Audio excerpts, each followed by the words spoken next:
This is a linear graph, right? Let's zoom out.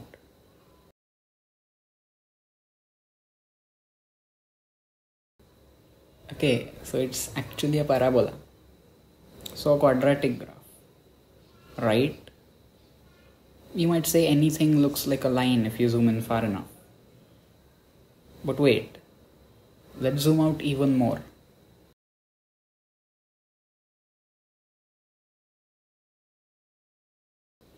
Now it seems like a cubic. Okay, this is a cubic graph. This is the equation. So why does this cubic behave like a line and a parabola at smaller scales? This is because of dominance.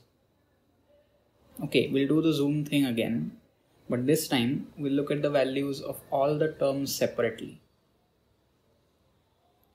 See, here we're so close to the origin that the values for x are very close to 0. And if x is smaller than 1, then x squared is smaller than x and x cubed is even smaller. Here the x term has a value thousands of times bigger than the other two put together. So the x term dominates, the others might as well be 0. When we zoom out a little, we see that the x square term slowly grows, and after a certain point it becomes bigger than the other terms. Then the graph starts looking like a parabola. So the x square term dominates. Again, if we zoom out more, the x cubed term begins to dominate and the graph looks like a cubic graph. Now if we zoom out even more, the graph is going to keep looking like this because there are no more higher terms. So how is this dominance thing even useful? Here's one pretty mind-blowing result about it. You know, sometimes quadratic equations have no real roots. You get that discriminant value is negative. For example, x squared plus 1. This parabola never intersects the x-axis, so the expression is never 0. Can this happen to cubics? Here's a related question that will help us. Does this happen with linear equations? The graph of a linear equation is always a line. It's linear. And we can see that the line goes from negative infinity to positive infinity.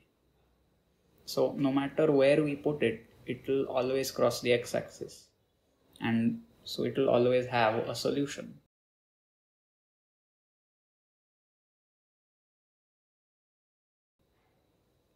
That's right, that's what we see. We don't ever get a linear equation with no real roots. The quadratic, on the other hand, does not do this. It has a lowest or sometimes highest point. So if we just add or subtract some constant term, we can push the whole graph to be above or below the x-axis. So it will never intersect the x-axis and have no real roots. Now what do you think will happen to the cubic?